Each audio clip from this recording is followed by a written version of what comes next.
एक समय की बात है, दो दोस्त थे, राम और मोहन। दोनों एक ही गांव के रहने वाले थे और गांव के स्कूल में पढ़ते थे। राम शांत और मेहनती था, जबकि मोहन चंचल और मजाकिया था। दोनों की आदतें भले ही अलग थीं, लेकिन उनकी दोस्ती बहुत गहरी थी। राम हर समय पढ़ाई पर ध्यान देता था, जबकि मोहन का मन खेल कूद और मस्ती में ज़्यादा लगता था। क्लास में जब टीचर पढ़ाते तो राम ध्यान से सुनता, वहीं मोहन अक्सर बातों में खोया रहता।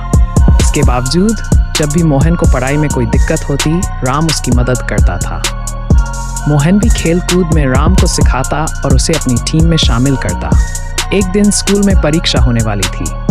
मोहन को पढ़ाई में बहुत समस्या हो रही थी, लेकिन वह राम से मदद मांगने में झिझक रहा था। राम ने मोहन के चेहरे पर चिंता देखी और खुद ही उसके पास जाकर कहा, तुम परेशान मत हो, मैं तुम्हें सब समझा दूंगा।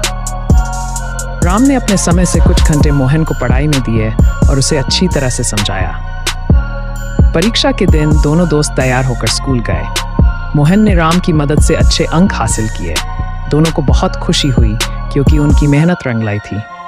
इस घटना के बाद मोहन ने समझा कि पढ़ाई भी खेल की तरह ज़रूरी है और दोस्ती में एक दूसरे की मदद करना कितना महत्वपूर्ण होता है। इस तरह राम और मोहन की दोस्ती और मजबूत हो गई और दोनों ने हर मोड़ पर एक दूसरे का साथ निभाने का वादा किया। एक समय की बात है, दो दोस्त थे, राम और श्याम।